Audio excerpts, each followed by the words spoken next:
Welcome to the Future of Marriage debate. Is it the beginning of the end of marriage? Is it the end of the beginning? We are here to discuss that with Peter Tatchell of the Peter Tatchell Foundation and Reverend David Robertson, Free Church Minister and Director of the Solar Centre for Public Christianity. We're not going to cover the whole debate. We're not going to cover every jot and tittle of the law, but hopefully we will be able to go into more depth than some of the debates that we've seen this year.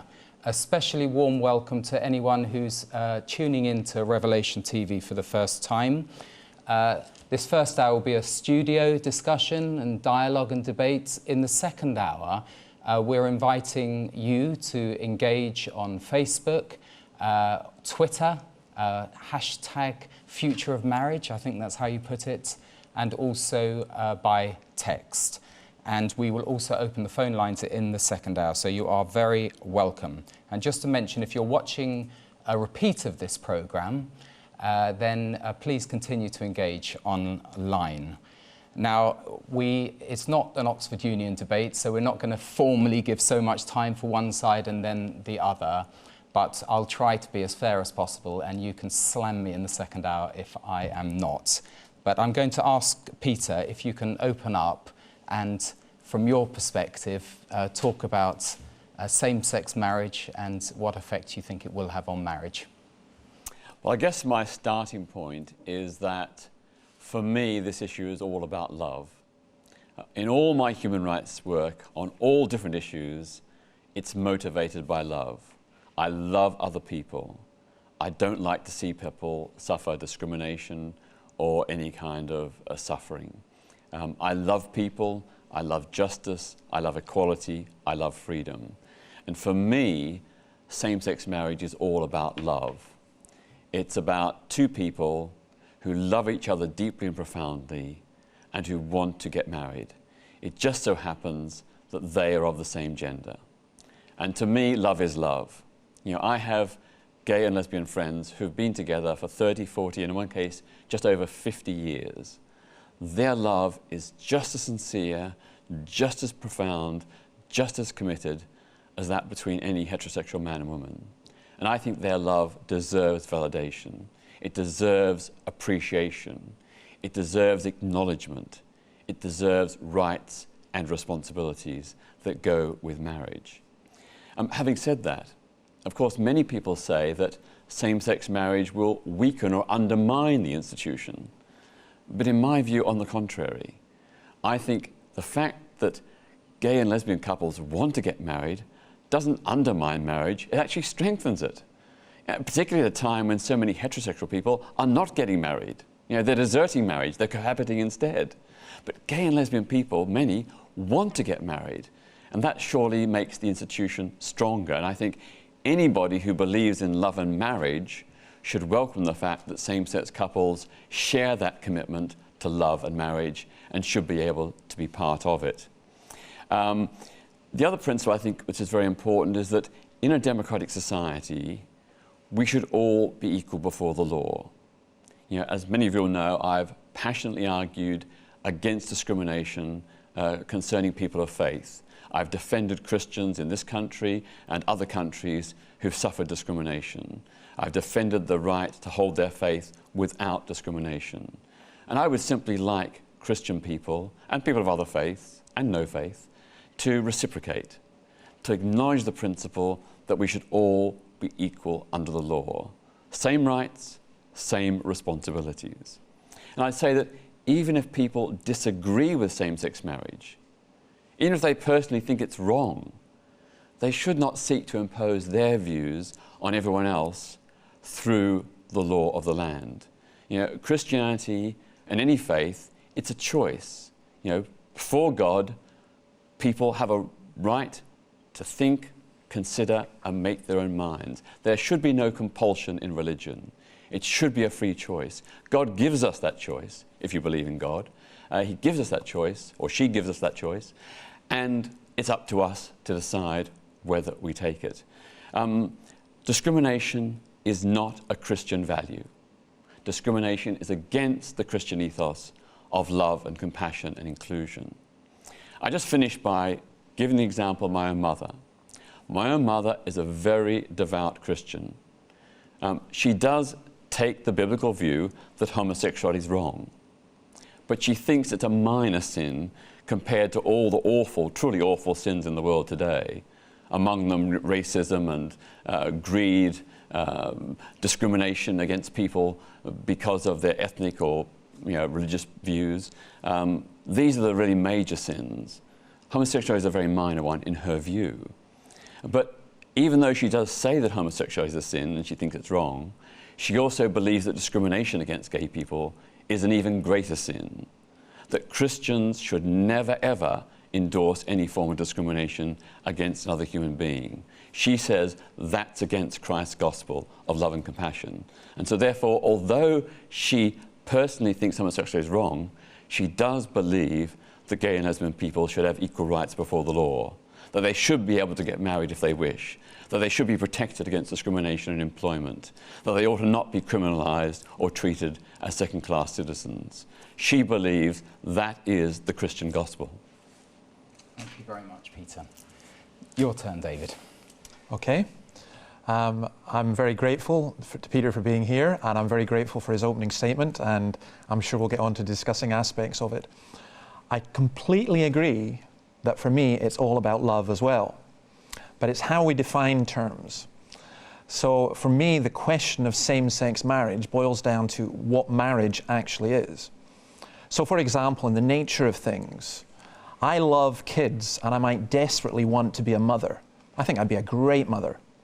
But I can't breastfeed and I don't have a womb, and let's say science managed to find some way to do that. No way. It's not in the nature of things. And I would argue that marriage is given to us, and as has traditionally been understood, that same-sex marriage is an oxymoron. It doesn't exist. Civil partnerships, yes, but marriage itself, it cannot do so. In fact, David Cameron said that when he was going to introduce same-sex marriage, he was going to redefine marriage. And that's exactly what happens. It's not that you've got two different types of marriage. It's that marriage has had to be redefined so that it can include same-sex couples. And that is my objection. It's not a question of discrimination or lack of equality. It's in the very question, what is marriage? I'll be interested to hear what Peter has to say, but I have asked politicians many times, can you please tell us what marriage is and how you would define marriage? And I have yet to come across a politician who's able to define marriage. They use the cute words. They say it's about love, two people who love one another, but once you start unpicking that, it all falls apart. I think my first objection would be that marriage cannot be redefined without destroying it. My second objection would simply be this: the government has no right to redefine marriage. I think marriage has been given to us by God, and the government does not have the right to do it. And that leads on to the third objection, which would simply be this: that once a government has taken to itself the right to redefine marriage to include two people of the same sex, then what is to stop the government redefining it again? I have yet to hear a good argument against polygamy, for example. There is also the case of a professor in Columbia who is requesting the right to marry his daughter. There is a case of two brothers who would wish to marry each other. Now, I know that people immediately get horrified and say, well, that's ridiculous, you're saying. But the argument from incredulity or things being ridiculous is not right. We're looking at it at a logical position. What is marriage? And my fear is that governments, having once redefined marriage, there's nothing to stop them redefining it again. I think my major concern, and one that maybe a lot of Christians don't get, and a lot of my non-Christian friends, a lot of my gay friends are horrified at, is my major concern actually is with the poor. I think that family breakdown and dysfunctional families have been a major cause of disharmony and disruption in our culture. I don't think that same-sex marriage is going to cause, is not going to cause the breakup of marriage completely, but I do think that it's another nail in the coffin. We've been going down this road for some time, and I think Peter is living he's an idealist, and I appreciate him for that.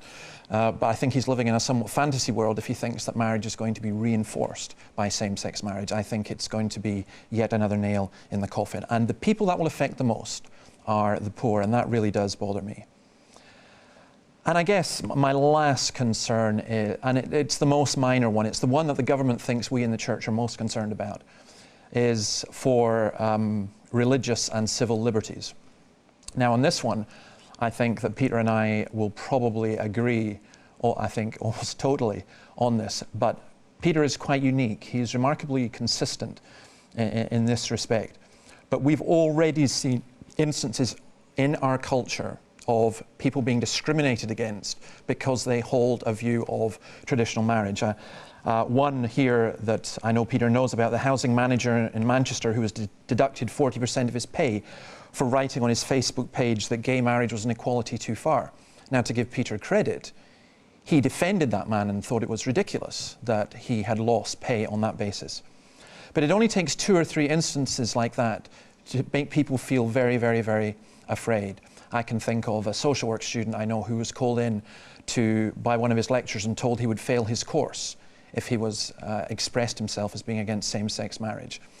So part of me is concerned that those who are activists for same-sex marriage have started to equate it with the race issue.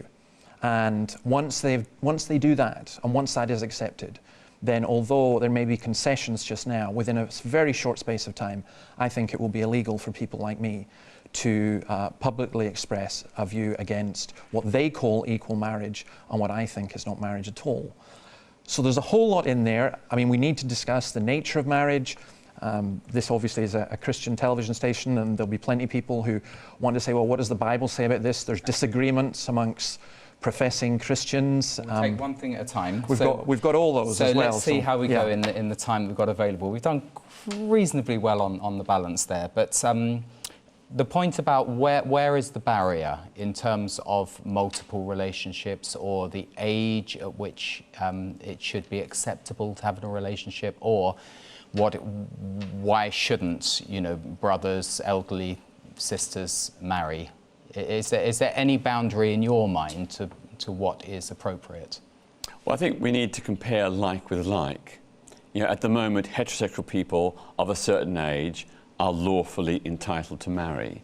And I think the argument predominantly is that the same rules and criterion should apply to same-sex marriage. But I'd like to perhaps start by picking up David and having a debate just about his first point, which is about the redefinition of marriage. I mean, all throughout the history of marriage, marriage has consistently evolved and been redefined many, many, many times. Back eons ago, of course, polygamy was the norm. Polygamy was the normal form of marriage, where one man took many wives. Also, of course, in the medieval period, the church sanctioned older men marrying girls of the ages of 12 and 13. That was an acceptable form of marriage, but we no longer accept child brides. So what I'm trying to say is that marriage has evolved.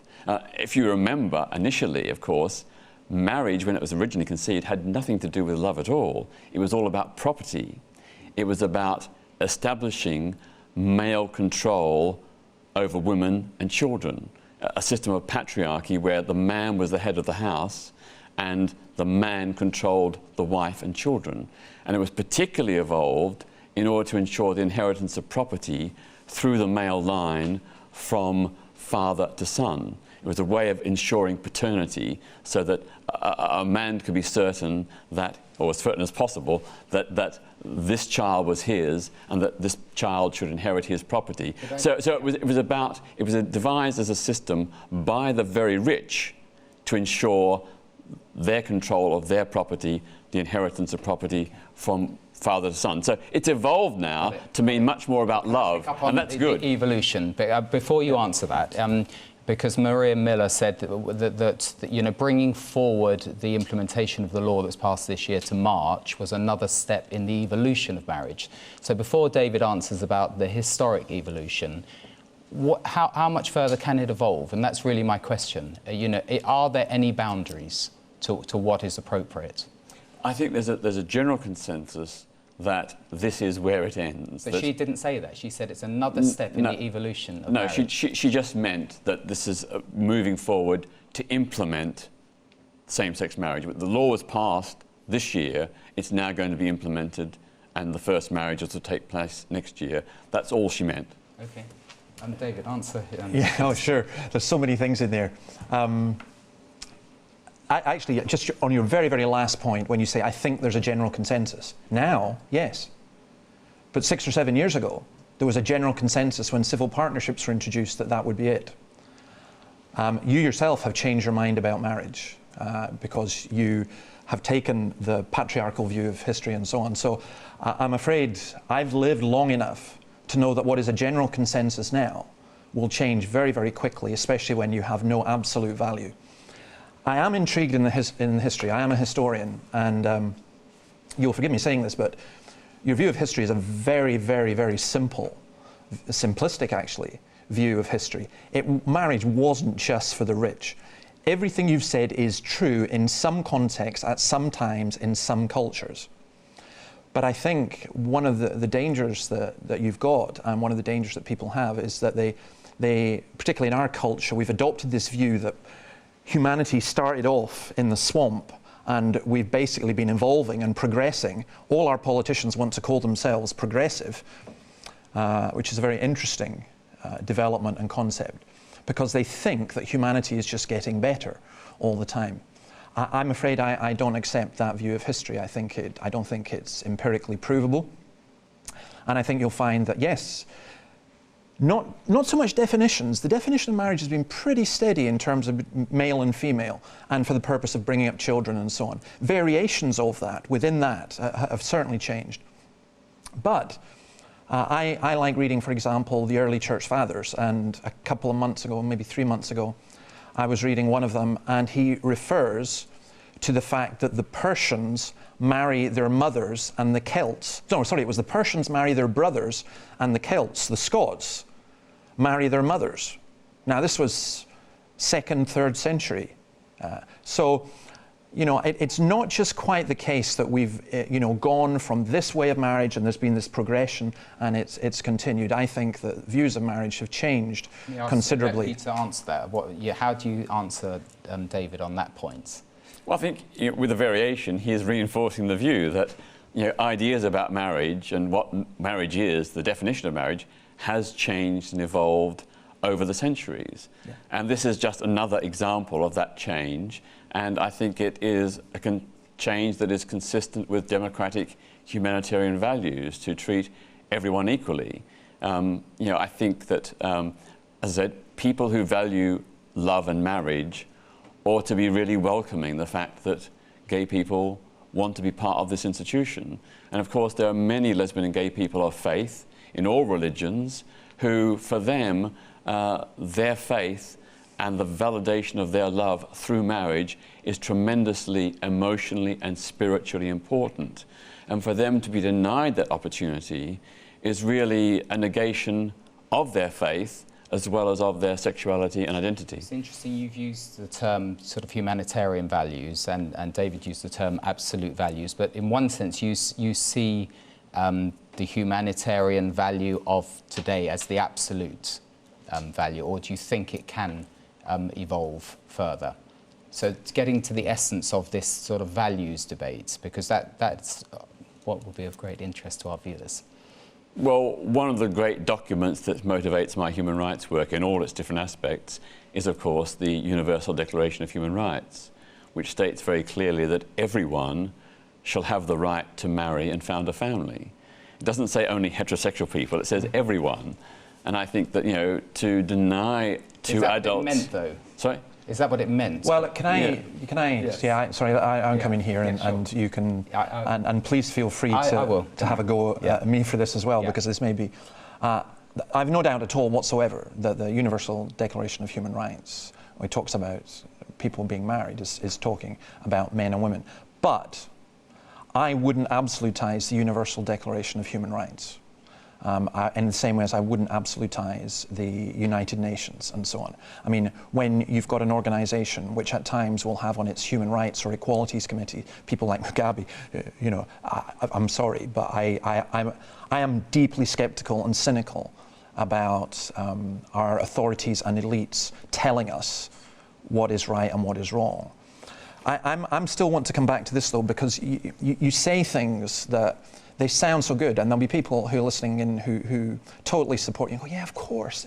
I mean, it's all the right buzzwords, it's equality and love and so on, and a democratic right. But these are not buzzwords for some effect. They're sincerely held, genuine, conscientious beliefs. Yes, I realise that, but there are people who hold sincerely held, genuine beliefs. For example, I did a discussion on this up in Aberdeen in Scotland, and some of the young people there said, well, yes, we see no reason not to have polygamy. Why not, if people love one another? And already there's begun some movement towards that. So I think inevitably that is where this will lead, polyandry as well. But if you're talking about equality and the right to express love, what if there were two brothers who said, we want to express our love to each other, we want to be married? There is no logical reason, given the definition of marriage that the government has put forward, two people who love one another, there is no reason to exclude them from that. And just saying this is the general consensus just now, that's not sufficient. And I think you know that. In your, maybe, you know, there was an article, I think it may even be in the Telegraph, so I'm not sure you would have liked it, which said, you know, was asking, is Peter Tatchell becoming more conservative in his old age? Because you had before attacked the institution of marriage, and you had suggested that what we should have is some kind of civil compact that anyone, two friends, two sisters living together, anyone could have, you know, in terms of property rights and things like that. I mean, let me quote this to you, because I was stunned by this article, and I thought it was remarkably consistent, and I puzzled, and I really want to ask you this, because I've puzzled. Have you changed your mind, or in actual fact, are we really agreeing and you know that you're going to get what you want this way? So can I quote this? Yeah, quote it and then I'll give you the chance. Yeah, this is an article you wrote 10 years ago in The Independent. There were no calls for equality. Our demand was liberation. You're talking about the gay rights movement. We wanted to change society, not conform to it. Our radical, idealistic vision involved creating a new sexual democracy without homophobia and misogyny. Erotic shame and guilt would be banished, together with compulsory monogamy, gender roles, and the nuclear family. There would be sexual freedom and human rights for everyone. Gay and straight, our message was innovate, don't assimilate. And in that article, you were criticizing those in the gay rights movement who were arguing for marriage. You accused them of being Blairite, conservative, conforming to heterosexual marriage, which, as you've indicated in your history, was patriarchal, and so on. Have you changed your mind? Well, I think the first thing is that the argument around same-sex marriage does not revolve around my personal beliefs. Regardless of what I personally think about marriage, it's an issue of fundamental human rights and equality. It's about me acknowledging that people do love each other, happen to be of the same sex, and want to get married. But did you no, let me finish. Yeah. So even though I am personally critical of the institution of marriage, even though I personally would not want to get married, as a Democrat, I will defend absolutely the right of other people to make that choice if they wish. And quite clearly, the ban on same-sex marriage is homophobic discrimination. And as I said, to me, discrimination is not a Christian value. But you see, I'm still, when you wrote that article, did you still have that same opinion? Yes, I've always taken the view, for 40 years, that marriage has a lot of patriarchal, sexist baggage with it. It has traditionally been a place of, imprisonment for women and children with male power enshrined, less so now than it was in the past. But that is not the issue. The issue is, should there be equality before the law? I have my own personal perspectives. As I said, I personally wouldn't want to get married, but as a Democrat, as someone who believes in democracy and equality before the law for everyone, I'll defend the right of Christians, gay people, whoever, to get married and have equal rights. Well, can I ask then, if that is the case, as a Democrat, If I felt that I wanted to return to, let's say, a system that existed in the Middle East during the time of Abraham and wanted to have 4 wives, or if my wife wanted to have 5 husbands, or actually if I wanted to have 2 wives and 2 husbands, why democratically shouldn't I be allowed to do that? And why am I not allowed that level of equality? Well, I think there are 2 issues here. One is about what is the public consensus. And today in Britain, according to all the polls, over 2/3 of the British people support the right of same-sex couples to have civil marriages in register offices. Those same polls show that nearly two-thirds of religious people in Britain also support the right of same-sex couples to have a civil marriage in a register office. And I'm certain that some of those religious people, like my mother, do not agree with homosexuality, but they believe that in a democratic society we should all be equal before the law. Now, when it comes to the wider, broader issue about equality in the realm of relationships, you raised the point about the article I wrote some years ago, arguing that there should be rights also for people in non-romantic, non-love relationships. So I've argued in favour of what I've called a civil commitment pact, which will allow a person to nominate any significant other in their life as their next of kin and beneficiary in the event of their death. So it might be 2 people in love, or it could be a favourite niece or nephew, 2 elderly widows who live together. It could be a brother, a favourite best friend. What I'm trying to do in that legal framework is to extend rights, for example, to single people. I think it's very wrong that a single person doesn't have the right to pass on their property to a designated person without having them pay swinging inheritance tax. I don't think that privilege should apply only to married couples. I think it should also apply to single people, including widowers and widows. Yeah. So I'm trying to make the system fairer. But that's a separate debate. And I think we should have a separate debate. But I think this issue right now is about heterosexual couples can get married. If that's the case, surely in a democratic, fair society, other people of the same gender whose love is just as real and sincere, they should have the same option, even if I personally may not wish to take it up. Can I just pick up on in your opening comments and put it to you, David, about the charge of discrimination and the lack of equality from a position that says that marriage should only be heterosexual? Well, when you're accused of the lack of equality and discrimination, of course, to me, that's a form almost of emotional bullying, because that's the sin against the holy state. I mean, everyone says they're for equality. In actual fact, we all discriminate in many different ways. I don't think that when people talk of equal marriage, Peter still didn't answer my question, why 2 brothers shouldn't marry, apart from general public consensus. And let me just say something about the public consensus thing, because I am disappointed that you said that, because you're a radical. And 10 years ago, public consensus was overwhelmingly against same-sex marriage. I'm not even convinced, actually. Opinion polls, it depends how you ask the question. The cleverest thing that the same-sex marriage campaign did was to change the question to equal marriage, because everyone's got to be for equality. But you're a radical, I'm a radical as well. I honestly actually don't care what public opinion says. I care what's right and what's wrong. If public opinion says the Jews should go to the gas chamber, I'm not interested. If public opinion says we should discriminate against black people, I'm not interested. If public opinion says we should let the rich strip the country of its wealth, I'm not interested. What public opinion says, to me, we determine what's right and wrong, not by public opinion, and certainly not by public opinion in a society which is dominated by a few elites, particularly in the media. So that is not a basis for determining what is right and what is wrong. And public opinion in 5-6 years' time could well change towards something else. And I was a little bit disappointed you went down that route. But the discrimination side of it, I would say, is simply this. You cannot have same-sex marriage, which was my opening point really, without redefining marriage for everyone and changing marriage for everyone. I understand your commitment, for which you have suffered, and you know, there's a lot of things I appreciate about you.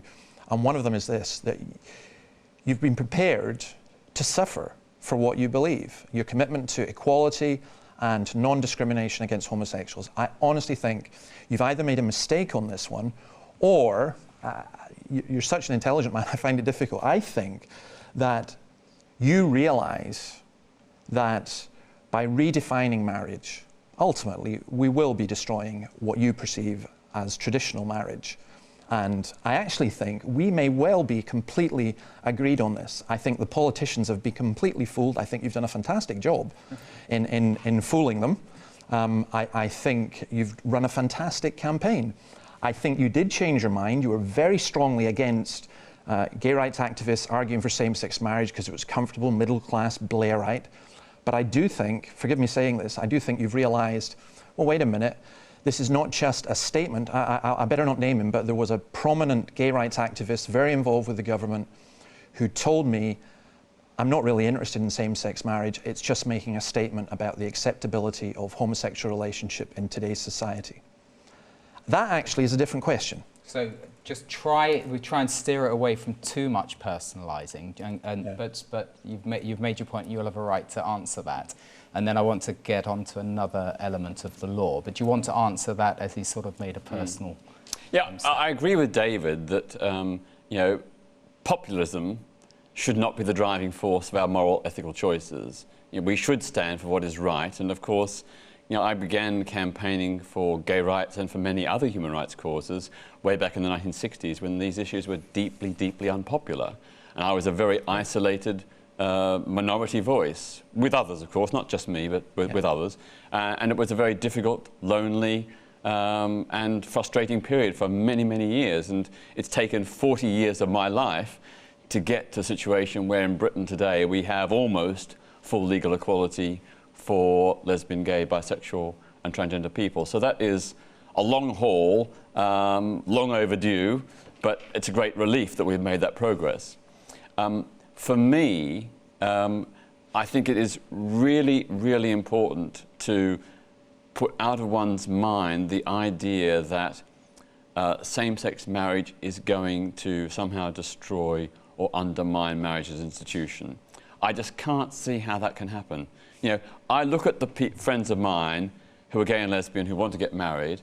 Many of them are people of faith. Many of them are Christians. There is nothing about them that is undermining faith or marriage. You know, they are absolutely as devout as any heterosexual Christian. Their love is just as real. I just can't understand why anybody could see how that undermines or weakens the institution. To me, it is actually strengthening it. It's from those who are in favour of marriage, to have more people getting married makes the institution stronger. Before you answer that, can I just dig a bit deeper on your sort of gospel, as it were, is the Universal Declaration, but deep down, where do you derive your morality from? What is the basis of it? Because in one sense, there's a clash. What you believe is wrong, you know, is right. What you believe is wrong is right. So where do you derive your moral basis? Well, my morality comes, I suppose, out of the humanist tradition, but draws on the Christian and other religious traditions as well. I was brought up in the church. I still hold true to Christian values such as I am my brother and sister's keeper, that we should not walk by on the other side. We should be good Samaritans to those in suffering, in trouble and difficulty and who suffer. You know, blessed are the peacemakers. All those kinds of values are very much my values, but I don't see them as being exclusively religious values. And I think that the humanist tradition, which I identify with, believes that we have the capacity as human beings to reason and evolve philosophies, ideas, moralities, without the need for holy texts or divine intervention. So, for example, you know, John Stuart Mill's great idea that, you know, the only role for the law is to protect people from harm. That's not a religious value, it's a philosophical value, which I think has driven much of the argument for the decriminalisation of homosexuality and equal rights for lesbian and gay people. If harm is not being done, then the law has no business to discriminate. And I think, when it comes to marriage, I don't see how in any way allowing same-sex marriage undermines or weakens or threatens or harms heterosexual married couples at all. It doesn't devalue or diminish their marriages. Their marriages are just as strong and real and sincere as they always were. And I'd say that the Universal Declaration of Human Rights is one of the great documents that human beings have evolved by reason, by conscience, by debate, from people all over the world, in many different continents, contributed to that document. And I think it enshrines principles, some of which are entirely consistent with Christian and other religious values. Okay. And now I'll give you a chance to answer about, does it harm? Does gay marriage harm marriage? I mean, maybe when it comes to viewers putting in questions and so on, they might want to go into this in more detail. Of course, the obvious answer to that is only time will tell. There are a vast majority of countries in the world still do not have it. Those who do have it have had it for a maximum of 10 years. Take a country like the Netherlands. There was a formal academic study done which showed that the average length of a gay partnership lasted 1.5 years. And actually during those 1.5 years, each was likely to have at least 8 other sexual encounters. I just don't, we don't have enough evidence yet.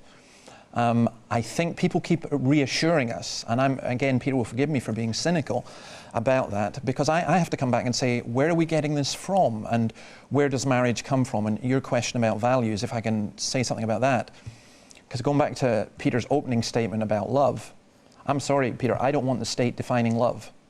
Two people who love one another. I've asked politicians over and over again, what do you mean by love?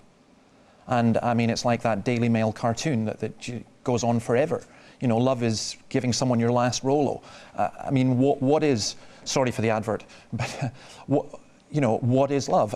Is the state going to define love? You can only get married if you truly love one another, and there's going to be a state registrar or thought police that will tell you that. It's a word that's easy to use. I don't think the state should be in the business of determining whether people love one another or not. But that's not the state's role. Yeah. People decide whether they love each other, and the law decides that if they wish, they can have the legal rights and responsibilities that go with marriage. The state is not dictating, it's people choosing, and then the state giving validation to their choice. Yes, but whenever I've asked a politician about what marriage is, they've said, in our eyes, it is when two people love one another. So they are bringing love into this. They're not saying what love is, and they're saying this is how they define it. In terms of a legal basis, it's absolutely appalling, and it can be absolutely shot through. But the question of love is, you're right. I mean, that is fundamental and absolutely key. I would argue that God is love. I would argue that you will get human beings use love in all different kinds of ways. You will often find, and you know this, you will often find that a child who's been abused or a woman who has been abused has been told by the person who's done the abusing, well, I love you. But that's not mutual. You're talking about a position of power where someone has exploited and abused someone else. And yet, we're talking about like with like. A heterosexual man and a woman, like my mother and father, fell in love, they loved each other. Yeah. That's the kind of love we're talking about, and that's the kind of love that many same-sex couples also have. The only difference is they happen to be of opposite genders. I just want to pick you up on that phony statistic you quoted. Yeah. That is not true at all, that the average same-sex relationship lasts only 1.5 years. In fact, there's been some research in some countries about where they have introduced same-sex marriage, and they've actually found that the rate of divorce is less among same-sex couples than among heterosexual couples, and that the stability of the relationships appears to be equivalent to that of heterosexual couples. So I think that's very unfair to use statistics like that, because that's not borne out by the evidence. And as I said, I have several friends, well, probably more than a dozen friends, who've been together 30+ years. Mm-hmm. They would like the right to marry. They would like the right to have their love acknowledged on the same basis as their heterosexual friends and families. Why is it that in the case of two brothers, one who's straight, he can marry and have his love validated, but his other brother who's gay, who's been in a relationship for just as long period of time until now has not been able to. That's just not fair. Yeah. Well, I come back to the question, you actually brought it back to this question, which you've still not answered, about why two brothers who might both be gay and who might love one another shouldn't be able to get married if you're going to have equal marriage. Okay, but, well, I'll answer it. Yeah. You know, okay, answer that now then, please. Two brothers who love each other, that love is not the same as romantic love between couples, whether they be gay or straight. Who says? Well, a heterosexual couple love each other. Yes. That's a different kind of love to brotherly love or love between best friends. I have best friends that I love, but it's not the same kind of love as between me and a partner I might have. So I think it's again about comparing. It has been. It's about comparing like with like. Well, I would compare like with like. I think you're making distinctions that if there were a couple who came to you and said, well, actually, we do love each other, and we do love each other in the way that you're talking about, I think you're using love in a variety of different ways. But I'll come back to those statistics because you picked me up on them. I wasn't talking about the rate of divorce in terms of civil partnerships, because again, we haven't had enough time to see how that is going to work out. We do know the statistics. No, but we know the statistics. Yes, but as you know, a societal change is a lot more than over just 3 or 4 years. We're talking about, we will see the answer to this will be in 25 years' time. And I'll be very, very interested to see what that is. But you shouldn't quote 1.5 years when the statistics based on existing civil partnerships and in other countries based on existing civil marriages is not 1.5 years. No, I said, if you listen to me, I'd said there was a study, a formal academic study, that showed, this was actually in 2003, I can give you the citation of it, Zeridou et al., and they looked at male homosexual relationships. We're not talking about civil partnerships because I think it was it not 2004 that Holland started, somewhere around that. But they're talking about male homosexual relationships last on average 1.5 years, and gay men have an average of 8 partners a year outside of these committed relationships. Now, well, I'd be very interested to see the base of that study. I'll give you the study. But we should be. We're not. As you said, this is not a statistical evidence based upon civil partnerships or civil marriages, and that is what we're talking about. Yes. And from the evidence of existing civil marriages in various countries and civil partnerships in this country, the rate of divorce and breakdown is roughly the same, with some minor exceptions, as with heterosexual marriages. Yes. I want to break you because we're getting near to our sort of final quadrant, and I want to move into the area of the education of children and where they fit into it, and children within a marriage. How do you see it progressing? Because the only opportunity is through, I suppose, for lesbians, IVF, but for generally adoption or marriage has always been for procreation and the nurturing and bringing up of children. Do you see that as an integral part of same-sex marriage? Well, first of all, I think we need to start from the point of view of the interests and welfare of the child. Many same-sex couples do have children, some from previous marriages when they were in heterosexual relationships, some from fostering and adoption, and some from either fertility treatment, donor insemination, or surrogacy. Those children need the stability of a loving home environment. They would benefit from the stability provided by marriage. So you could say, from the interest and welfare of the child, it is important to give same-sex couples, particularly those with children, the right to marry, so they can have that legal framework of rights and responsibilities, and so their children can have the security of being within a marriage-family relationship. Beyond that, I think, of course, there are many heterosexual couples who do not have children. Some never have the prospect of having children because they're either infertile or they're past the menopause. So I don't think marriage should be predicated on the having children or the ability to have children. That is a factor, I agree, but it's not the criterion by which marriage should be determined. And just coming back on this subject, but to what I said earlier about the barriers, I mentioned, and we talked about multiple partners, but What about the age? When is it appropriate for someone to enter into a relationship? Well, I think under the marriage law, you can get married at 16 with parental consent. So, that should apply to heterosexual couples, homosexual couples. And do you think it's appropriate, even heterosexual or homosexual, to have that age so low set? Well, especially in the context of bringing up the next generation. Well, I think it's probably not advisable for people of 16 and 17 to have children. I think it's probably best to wait, whether they're gay or straight. I think it's adult maturity does tend to bring greater responsibility. I think on the whole, teenage pregnancy, teenage mothers and fathers are probably not the best for kids. There may be some exceptional examples of very mature young people who can cope with it, but on the whole, I think it's probably best if people wait a bit until they're financially, emotionally stable in a marriage or marriage-like relationship. Put the same question to you. What do you think the implications are to the next generation and for children? Well, first of all, I'm going to agree with Peter. I have a daughter who's just turned 16 a couple of weeks ago. And no, she's not getting married. Not with my blessing anyway, not at 16. I mean, for me, she's very mature and very capable, but, it would be, I think, very inadvisable. So I agree with Peter's last remark. But I think he's raised something of huge significance in terms of what marriage actually is, which comes back to this whole question. The question is not about equal legal rights and so on. The question is about what marriage is. Solas had put a submission into the Scottish Parliament when they, inverted commas, consulted, though it wasn't really much of a consultation on this.